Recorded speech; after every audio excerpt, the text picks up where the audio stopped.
I'm Dr. Enrico Dolcecore, and welcome to another podcast of Living a Full Life. This week, we're talking about exercise versus fitness. There's a big difference, and it's been so simple that it's so difficult. The fitness industry, the diet industry, over the last 45 years has scrambled the information so much to make it so difficult that the basics have been lost, and that is where exercise versus fitness has been discombobulated. I've always wanted to use that word in a podcast. So we got it. We got it done. Never going to hear me say that again. But exercise versus fitness are two different ideologies. We exercise is the actual movement that we do um, to move our bodies, period. That's it. Fitness is a goal. Fitness is an entire protocol that we strive for and we engulf ourselves into to be fit. And fitness is measured on different physiological stats: weight, lean muscle mass, BMI, free fat, hydration, measurements. It can go on: endurance, stamina, speed, time. All these things are part of the fitness routine that we go through. And I think what most people need is just simple exercise. So let's go back to the basics of what exercise is. It's just movement. It's just simple movement. Your work doesn't count. Your work doesn't count. I think the baby boomer generation passed down this idea that, hey, hard work is exercise. And it was. My dad was a farmer. My uncles were farmers. My extended family was farmers. There used to be a farming culture. There used to be owning an acreage. There used to be land. There used to be baling hay. There used to be shoveling snow. There used to be lots of work to be done. Most of us don't have that anymore, unless you're in the rural area still farming. Day-to-day work that was considered exercise is no longer being done. We're in a new world. We're in a new generation of computer and tech where we sit a lot, and we're losing time to exercise. It's the truth. Time runs out during the day where we're so engulfed with everything. Literally, people are bringing their work to the gym. I just got from the gym and I thought, hey, I'm going to do a podcast on exercise because the influencers are there setting up tripods, shooting themselves on video on doing exercises so that they can post it to their social media and hopefully create a following and create a side hustle. I mean, I know what they're doing. They're all like 21. They're doing their thing. And I'm turning into a grumpy old man bitching about it on my podcast. I realize I'm a truth teller, and I'm not here to sugarcoat anything. But and they're bringing their work. They're on the phone. They're on calls. They're literally there's business being done on the phone, which is okay. It's multitasking. I get this is the world we're in, and there's so much time for there's time for side hustles, and people are working so much now than ever before. So much time is dedicated to work. Yet people do spend a lot of time on social media too. We're straying from exercise and fitness here, but exercise is constant movement. So it seems like people need to have motivation to exercise. They have to be wanting to lose weight or to stay healthy, or when you get 40 plus. And it's really nice to hear these healthy comments and conversations of, I need my energy back. I need to maintain energy for my kids. I'm losing energy. I can't keep up. That's interesting to hear. And that happens later. I've never heard a 24-year-old tell me that yet. But 40 plus crowd is like, yeah, I just need to keep up my energy to keep up with this. I've noticed myself getting tired by the end of the day and stuff is up. So I'm going to get back to an exercise routine. Exercise is a healthy thing. Going into a hardcore fitness routine, probably not a good idea if you're looking to just stay well and maintain good health. So exercise is movement. Exercise is replenishing glycogen, replenishing micronutrients. It's cardiovascular. It's all about movement. And when we talk about movement, yeah, it's about moving your body, but it's also about moving your circulation of blood, venous flow, arterial flow, cerebral spinal flow around your central nervous system, oxygen, carbon dioxide. I mean, that's the movement we're talking about. Movement is life. If you don't move your legs, you can't get the blood from your lower extremity back through the venous system back up to your heart. It's just the way it works. And then lymphatic as well. The lymphatic gets stagnant, and we wonder why we get swollen ankles, swollen legs. That's what happens over time. And that's why our venous valves start to weaken. So it's about movement. I want you to think about movement in a bigger way, not just moving yourself, not just going for a run. So when we think about exercise, and maintaining weight, I mean, that's obviously the motivation for most people is like, I need to maintain weight or lose weight. We got to think about cardiovascular exercise, going for walks.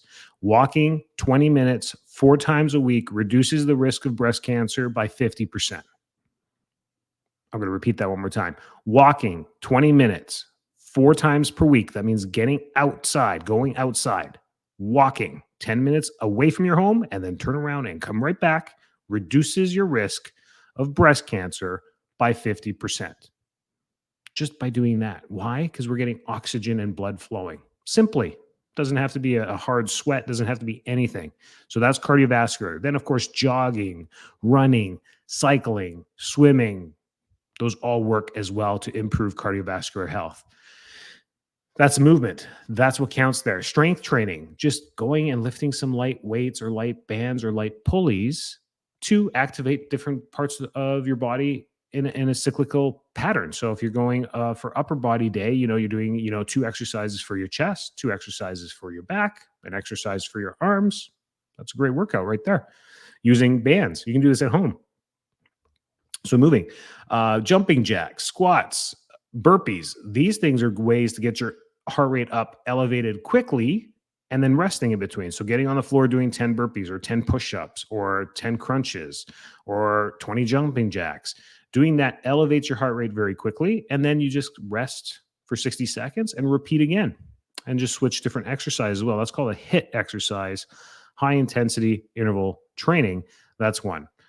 Circuit training at the gym, if you do have a gym and just cycling through the machines, that's a great and safe way to keep all your joints moving. It's all about joint movement there. Again, the blood and circulation will happen because you're doing the exercises. Interval running, jump rope, and group fitness classes are a great way to have some motivation in exercise. That is exercise. That is what we're talking about when we exercise and keeping a routine 4, 5, 6 days a week. That is where you want to be getting to, 20, 30-minute workouts, 5 days a week, 150 minutes of exercise per week. You can carve this out. You can find it. The health benefits are phenomenal when you look at all the literature. I come from a physiology and exercise background in undergrad, and it's just there. It hasn't changed. That was 20 years ago. It hasn't changed at all. It's still, what has happened is there's so much information now with all the diets, all the fitness programs, all the that we think that one is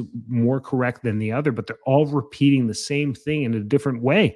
They're taking health benefits and just piling them together and saying, well, skip breakfast, do some intermittent fasting, eat paleo, eat whole foods, stay away from simple carbs. So it's all the same rules, and they just repackage it and give it a name and sell their books and their programs online. That's where the confusion is. And people are like, well, I don't know which one's best for me. Should I do keto, paleo, whole food, South Beach, Atkins?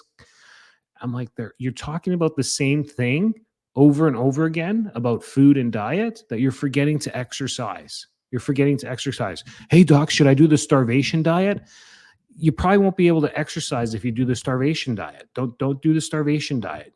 There's stupid diets out there as well. Should I do the water fast diet for 24 hours? Sure, I guess. How long were you planning? I don't know, a month. I'm like, no, don't do a water diet for a month. Like, I don't care who you are. Don't do that. And there's stupid things. And if your trainer's 22 years old, fire them. You're not 22 years old. You're not going to get to those results. I mean, you're not. Oh, social media. All you 22-year-olds on social media telling people how to be healthy, shut up. Shut your mouth. Shut your mouth. Shut the front door. To call us in 20 years. Tell us how that's going. Okay. It's okay. If you're 22, you're awesome. Don't worry about it. Other questions we have that keep coming up with exercise, gaining muscle. Now we're talking about fitness. Now we're talking about, well, what do I do to gaining muscle for women and men is a great thing to strive for and to work for, and to have an organized exercise plan so that you maintain muscle mass or even gain a little bit of muscle mass. Now we have to have realistic expectations to muscle mass, you cannot gain 15 pounds of lean muscle mass in any short time. I mean, if that is your 12-month goal, I think you might be able to do that. Even if you stay dedicated to that. 15 pounds of lean muscle mass is heavy. It's a lot of weight to be putting on. 15 pounds of fat is completely different. It's a lot. It's a lot more mass. It's a lot more tissue than 15 pounds of lean muscle mass. Think of, 15 pounds of feathers versus 15 pounds of rocks, right? And what that would look like in your kitchen or in your backyard. It's going to be two different piles, but weigh the exact same. And that's how lean muscle mass and fat work.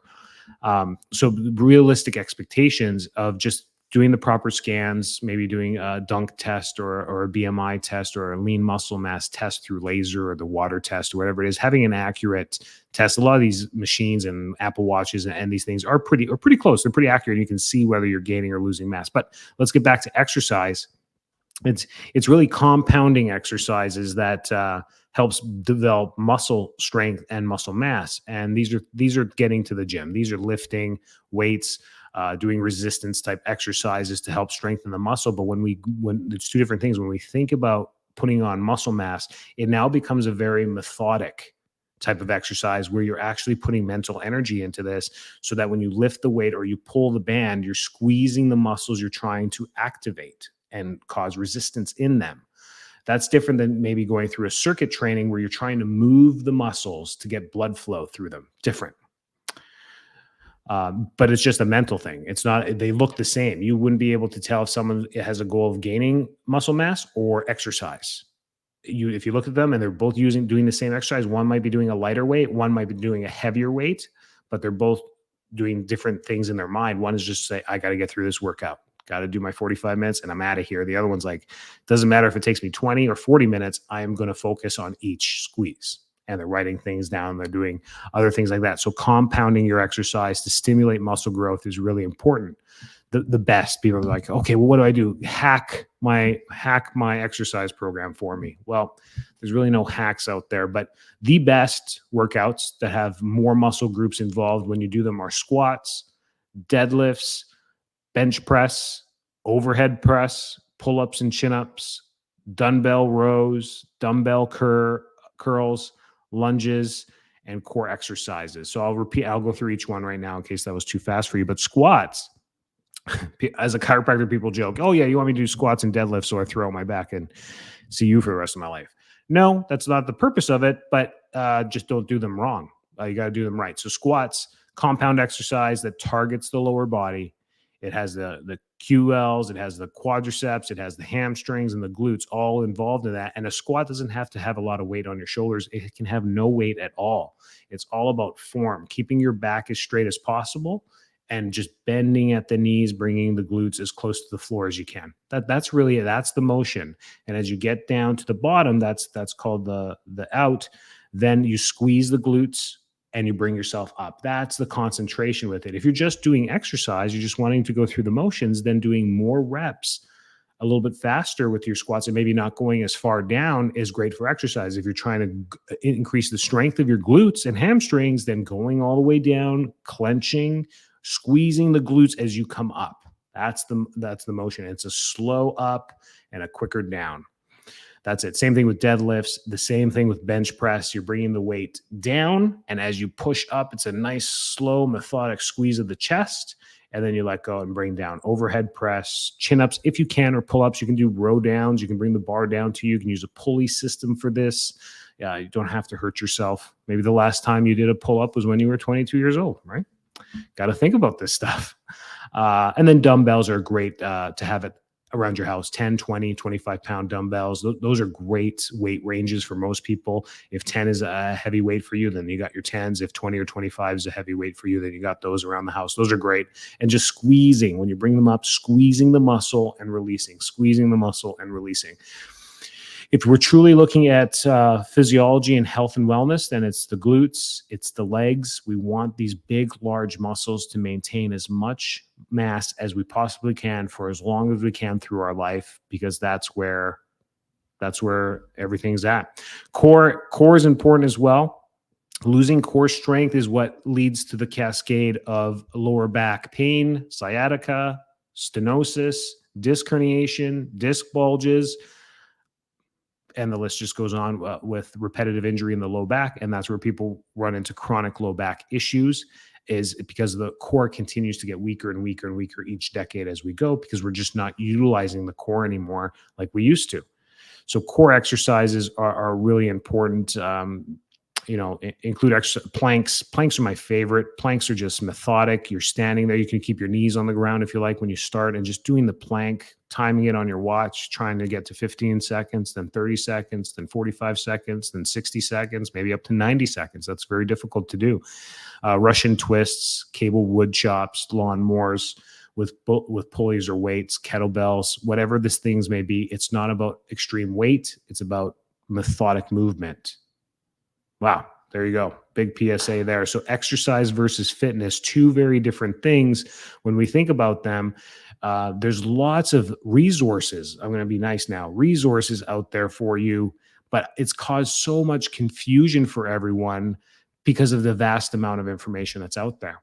So if we sift through it, there is no better or worse. It depends on your goals. The rules are simple when it comes to weight loss or weight gain. You want to lose weight, you need to eat a deficit. You want to gain weight, you need to eat a surplus. You need to tell the body what to do. Otherwise, it's going to maintain homeostasis.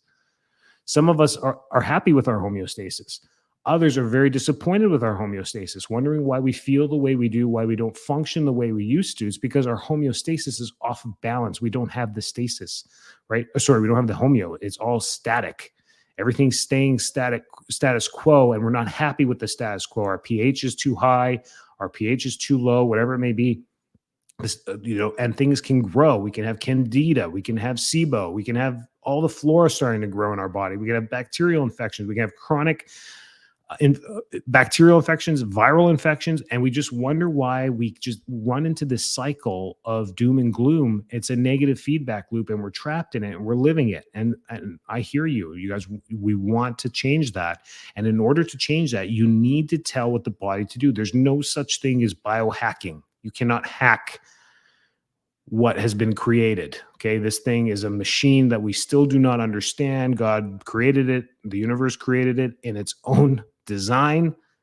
There is no hacking this. Don't pretend like we're hacking anything. All we're doing is hacking our environment, and it's very polluted now. So we're not doing a good job hacking. So don't trust anyone hacking anything. If you want somebody to hack your computer, go for it. Hack your financials, go for it. It never ends up well.